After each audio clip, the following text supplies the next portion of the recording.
Welcome to the lecture on Web Service Security. In this chapter, first we will see about what you mean by web service. So web service is any piece of software that make itself available over the internet and uses a standardized XML messaging system. XML is used to encode all communication to a web service. For example, a client may invoke a web service by sending an XML message and then wait for corresponding XML response.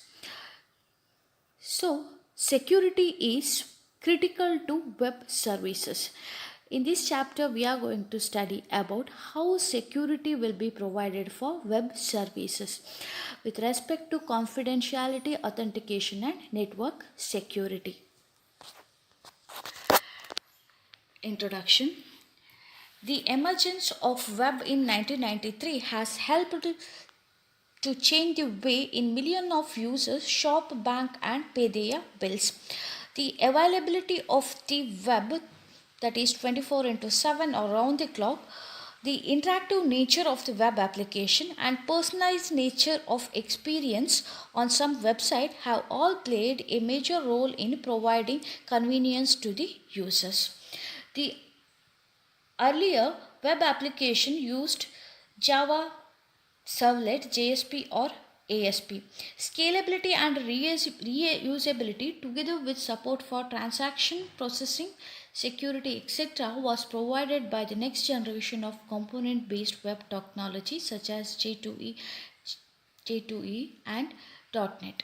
Securing the communication link was made possible through the use of SSL protocol, that is Secure Socket Layer Protocol.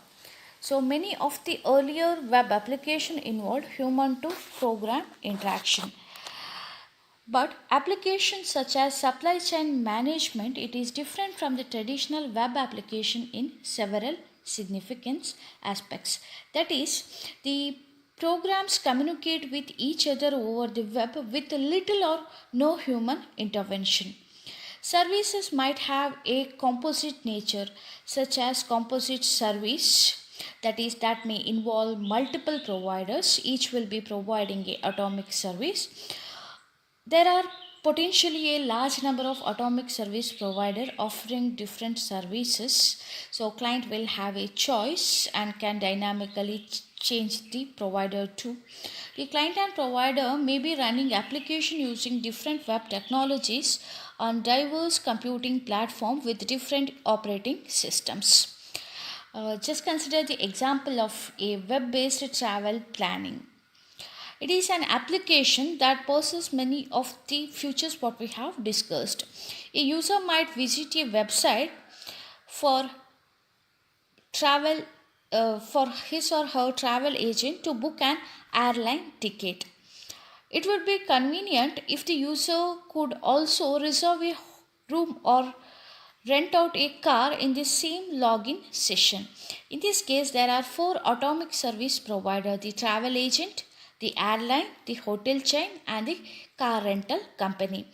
For a given travel destination, the travel agent site also offers the user a host of hotel sites and car rental options.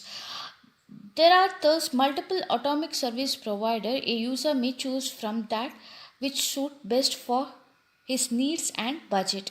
As part of the travel service application, the user should be able to visit or exit the four website and perform transaction with no other human interaction. The travel site would have business partnership with airlines, hotels, car renter listed on the web page, but the computing platform and the software that power their application might be very different from each other. So all these travel planning websites we will be using in our day-to-day life. So once if you enter into this planning travel planning website, they will provide you all the options. They will allow you to book the tickets, they will allow you to rent the hotel, they will allow you to book the cars. All these plans are directly provided in the website itself. So the W3 definition for web services is: a software system identified by a URI, Universal Resource Identifier, whose public interfaces and bindings are defined and described by Extensible Markup Language XML. Its definition can be discovered by other software systems. This system may then interact with the web service in a manner prescribed by its definition using a XML based messages conveyed by internet protocols. So first we'll see what are the entities that are involved in the web service. So a atomic web service involves basically three entities: the requester, the provider, that is the server, requester is the client, and the registry. So here first, the service provider register or publish their services into the public registry. The requester discovers services by querying the registry for services that matches certain criteria. Once a requester identifies a service provider who provide that service, then it will bind to and invokes the services of that provider. What are the technologies for web service? So here we are basically going to discuss about XML, Extensible Markup Language, SOAP, Simple Object Access Protocol, WSDL, Web Service Definition Language, UDDI, Universal Description, Discovery and Integration. So first we will see what we mean by Extensible Markup Language. So as you will be knowing, XML is a meta language which has a mechanism to identify structure in the document or to specify presentation style or format. So you will be having knowledge about XML. XML will have a predefined set of tags. So whenever your browser processor come across that tag, it will be knowing about how to render that tag or how to present content of that tag on the screen. But XML don't have this predefined set of tags. So here tags are used to describe the structure of the data. That means here tags are user defined. For example, you can consider a paragraph tag in HTML. Inside a paragraph tag, you can write name, you can write your USN, you can write your college name.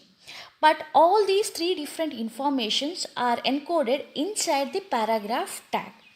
So here paragraph tag don't have anything to do with its content, means it will not tell what it contains. But instead of that, in XML, you can define your own tags. For example, you can write name inside a tag called as name. USN, you can write inside a tag called as USN. So here, the tag name will give some information about what it contains. Name tag means it contains a name. So here, XML tags are used to describe structure of the data. So the most basic markup that will found in all XML document is an element within the document. So the start of an element within a document is indicated by a start tag which contain name of the element within the angular brackets, and end tag can be recognized by slash to the immediate right of the opening angular tag. So here an element can contain data, or it may contain other sub-elements, or may contain both. For example, you can consider a tag as address.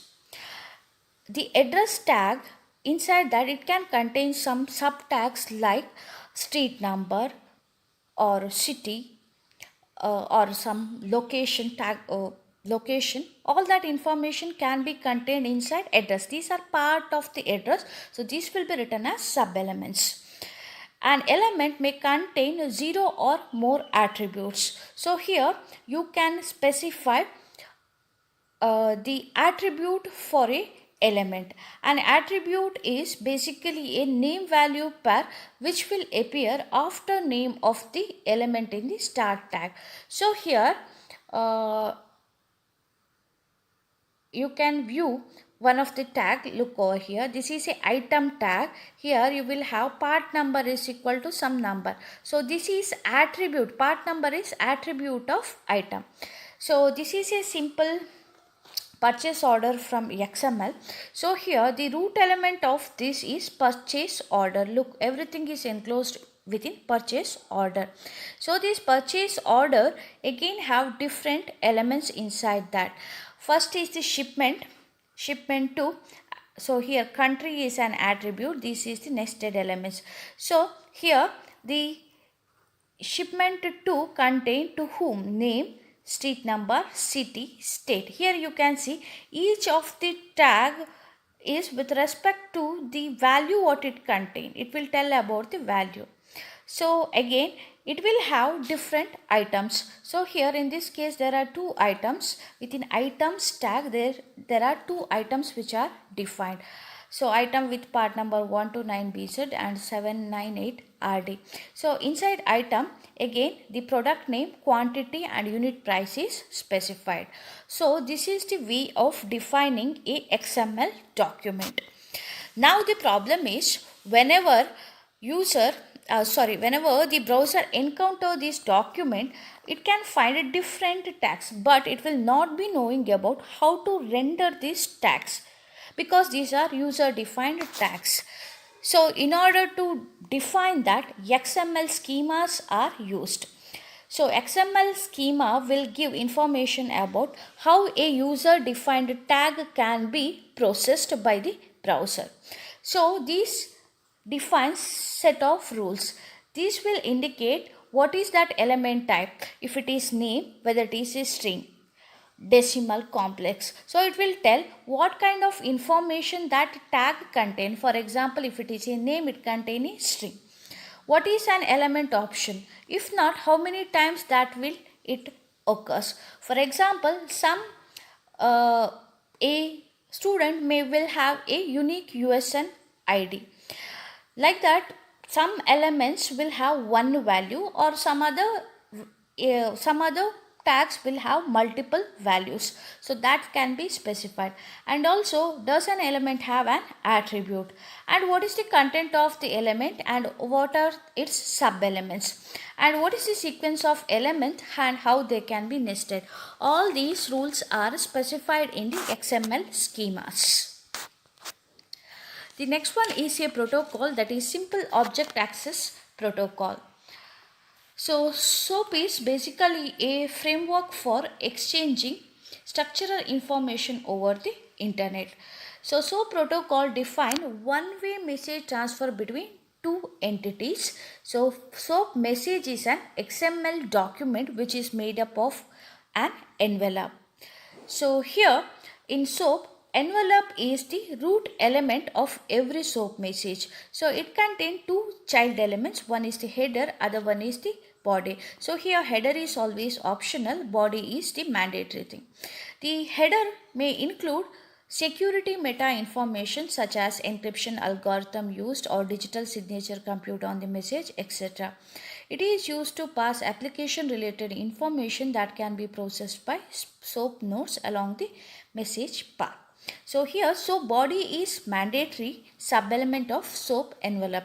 It contains information that are intended for ultimate recipient of the message. So the SOAP will run on the top of HTTP or SMTP. The mapping between the SOAP message and underlying transport protocol is referred as SOAP binding. So in the case of HTTP binding, either a GET request or POST request can be used. So this will show a HTTP POST request and how SOAP is used. So here it is a SOAP message. So you can see SOAP envelope is defined. So here within the body, which is mandatory, some information regarding that communication is sent. Similarly, this is again a HTTP response message, and again it is encoded inside the SOAP envelope. So next one is WSDL, Web Service Definition Language. So it is a language for describing web services. It exposes the operation and communication protocols used by the web service. So a complete WSDL service description will include definition of various elements like type, messages, operations, port types and binding. So at the heart of web service description, it is basically a port type which specify one or more operation within its scope. So operation, it is again an abstract definition of the action. It involves one or more messages. More commonly, an operation receive a request and send a response. A message is an abstract definition of data that is exchanged as part of the operation. Message can have multiple parts. Each part has the associated DL permits the web service developer to indicate the specific communication protocols to be used in the support of each operation. This is referred as binding, which includes SOAP, HTTP POST and HTTP GET. So this is the port type which are included in one operation, that is comprises of two messages. So here two messages, message 1 and message 2 are defined over here. So this is the port type definition which include two different messages. The next one is UDDI, Universal Description, Discovery and Integration. So UDDI is basically a registry or a catalog that allow business across the globe to list themselves on the internet. The client discover web services by querying the registry for specific services using SOAP message. In response, they can provide access to the WSDL that describe the operation, messages and protocols for the desired web service. The registry include the equivalent of white, yellow and green pages of a telephone directory. That is, white pages provide addresses and contact information of a service. Yellow pages provide an industrial categorization of the service, and the green pages provide information about services that the business exposes. So next we'll see what you mean by SSL. So SSL, it is a widely used protocol for securing web communication. However, there are a number of reasons why SSL is not suitable for use in web services.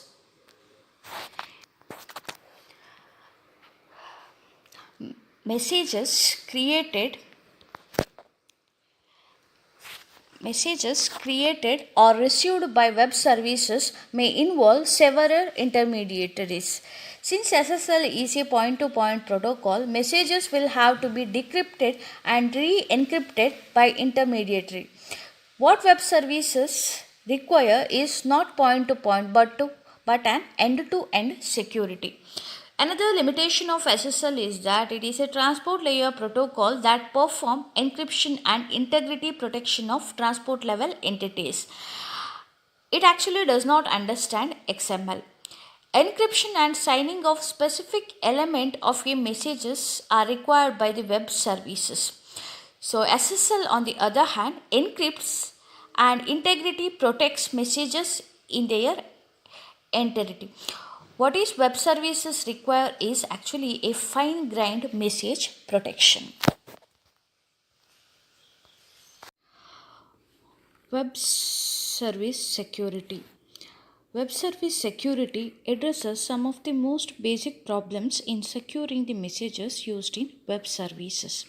Its main functions are: it will define XML elements that are used to communicate security tokens in the header of the SOAP message.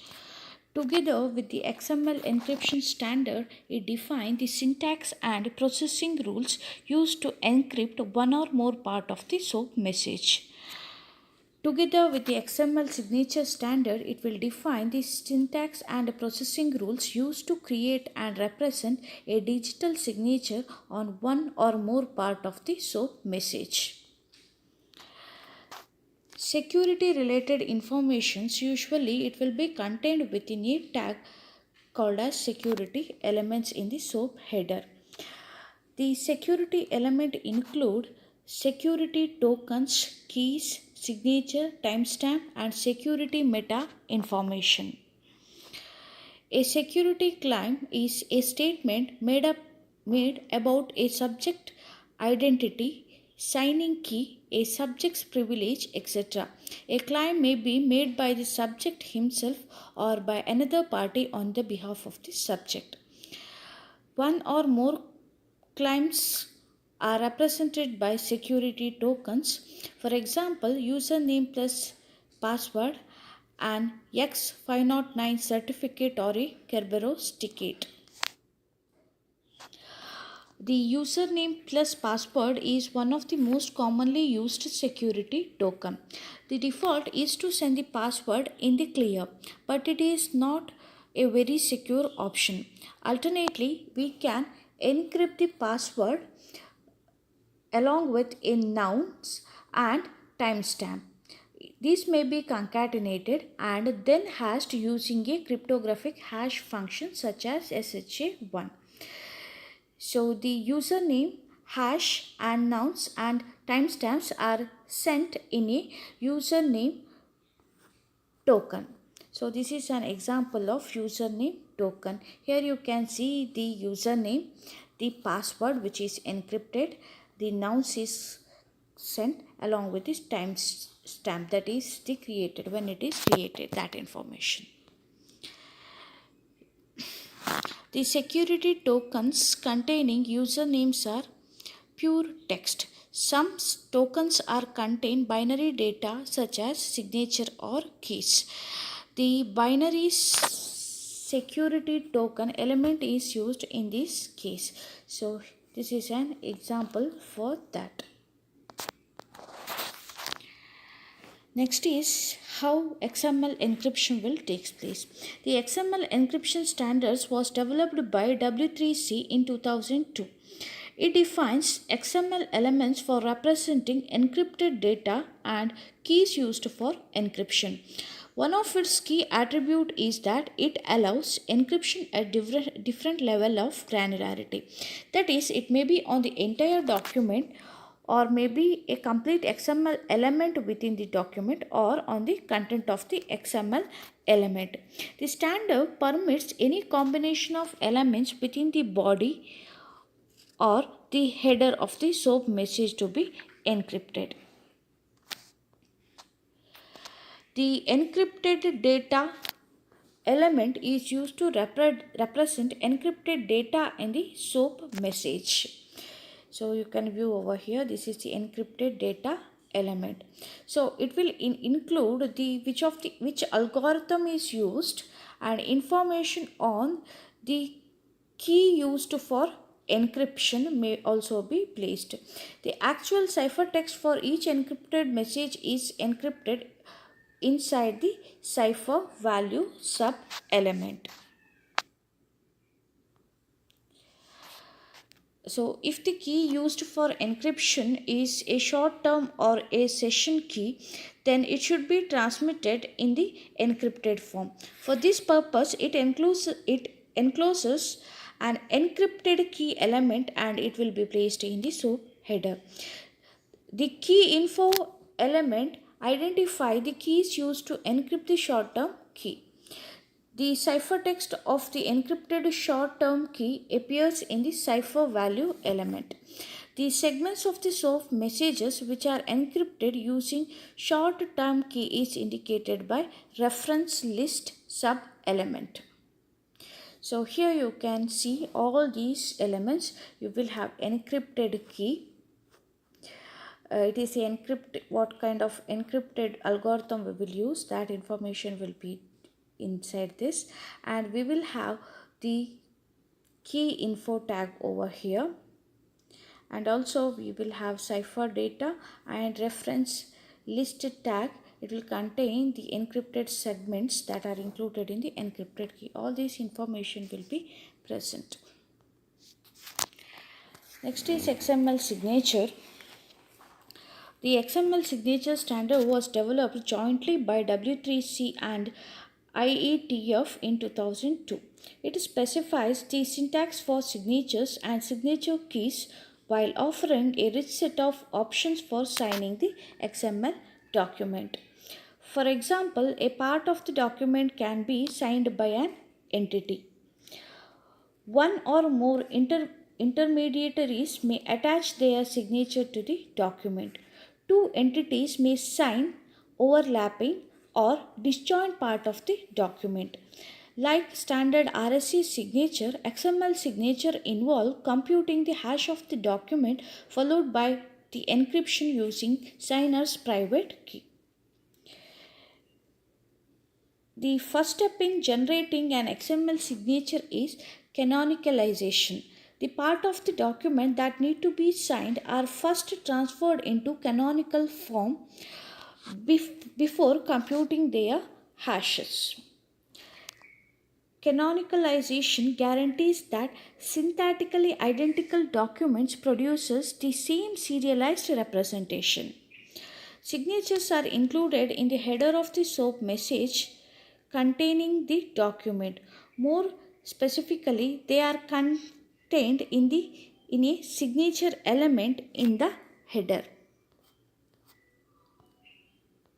This diagram will show tree for signature element. So here signature element will become the key.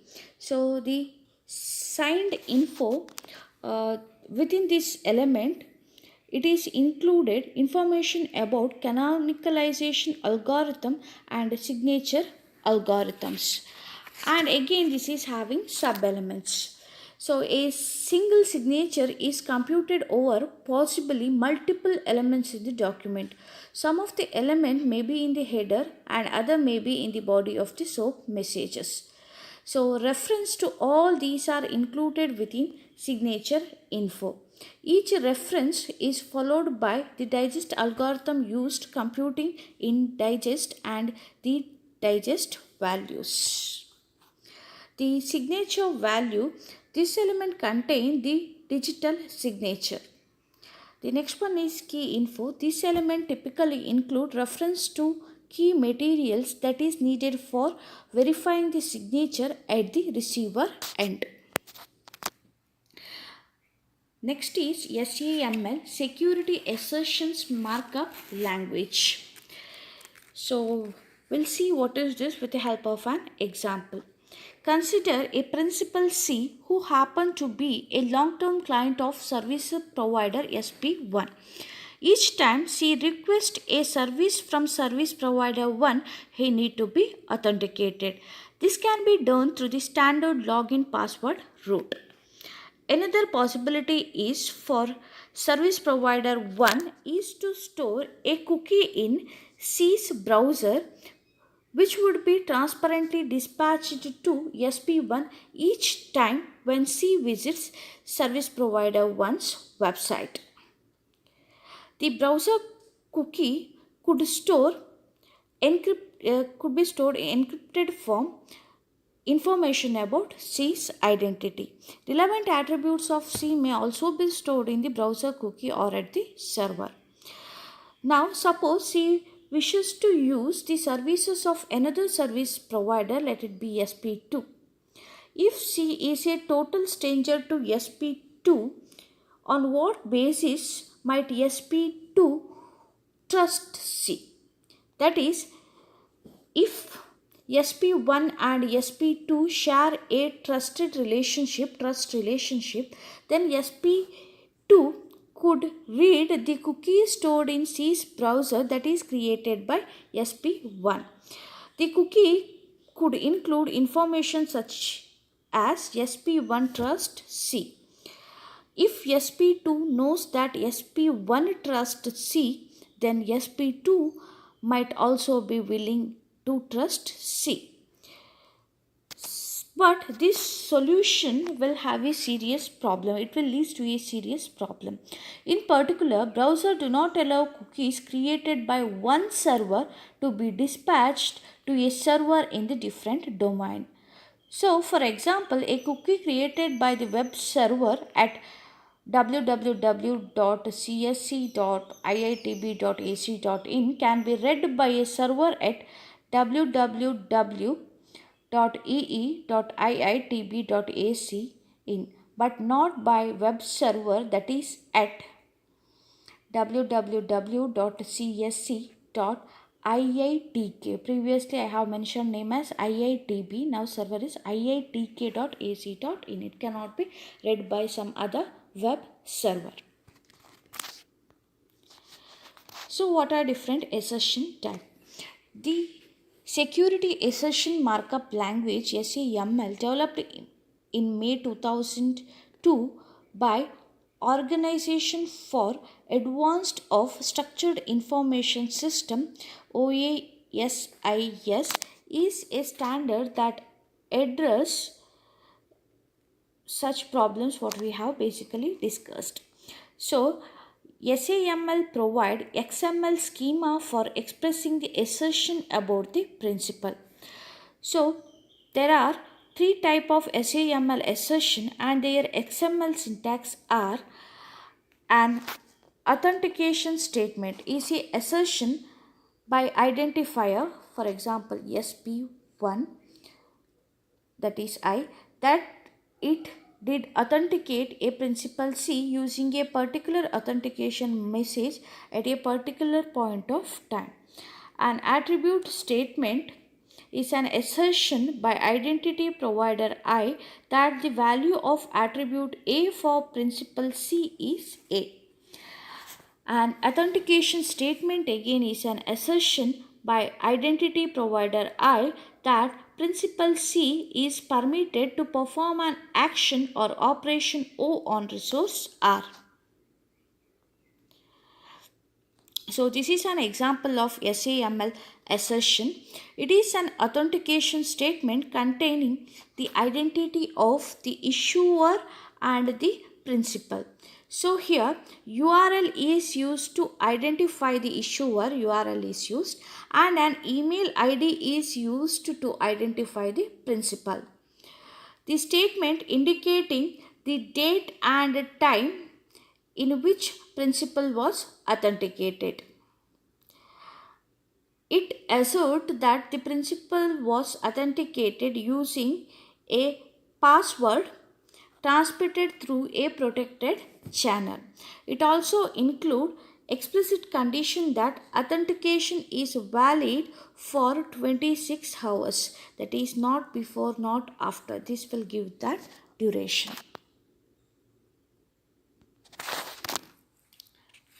Other standard web service trust.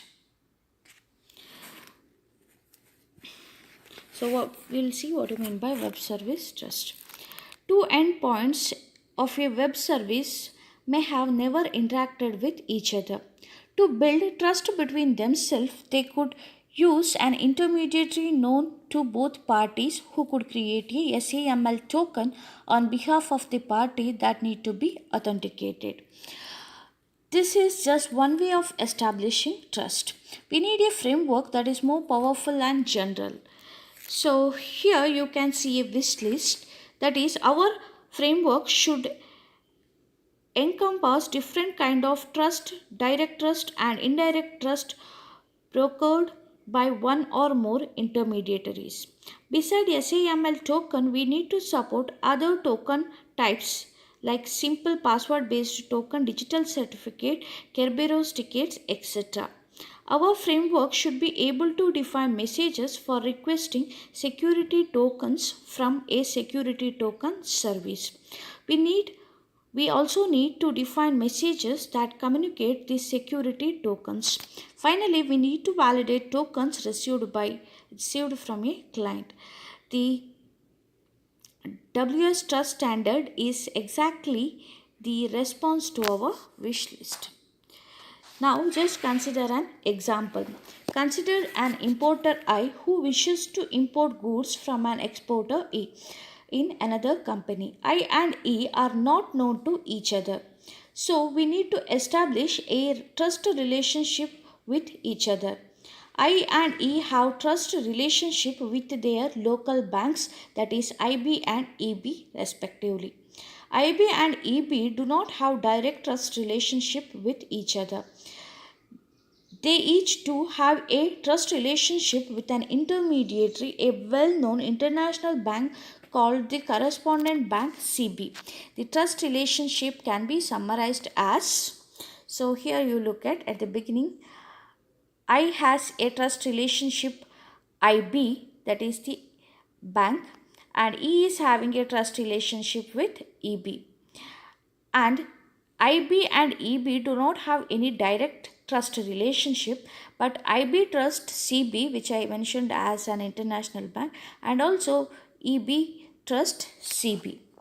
So now we'll look at how the trade will take place. So here first I authenticates himself to IB. Since IB and CB trust each other, IB requests CB to issue a security token to be used by I. Now CB will create a security token and include information such as maximum credit amount extended to I. Here, CB act as a security token service provider. CB communicate this token to IB, who will forward that into I. Now, I will directly dispatch this token to E. Now, E will request EB to validate this token. So, EB may be able to validate the token on its own. If not, it will send it into CB and then send that information to E. So the success or failure of the validation process is communicated by CB to E through EB. So later, if the communication is successful, then I and E can trade each other. This is same thing. Next is web service security policies. Web service security policy enables a web service to simply specify the security tokens it will accept for authentication and access control. It conveys information about whether it requires all or part of the client message to be encrypted. If encryption is required, it will indicate the encryption algorithm that will be supported and what key size can be used. Also, the security policy may require that all or part of the message be integrity protected. So in this case, it also need to specify the integrity check algorithm. So when we consider the previous example, the trading between I and B, this policy regarding authentication will led out by the relevant entities may be as follows. An importer must authenticate himself to the local bank via a login name and password. A local bank must authenticate itself to the global bank using the challenge response protocol in conjunction with a digital certificate. An importer must authenticate himself to the given exporter through a SAML token signed by a global bank.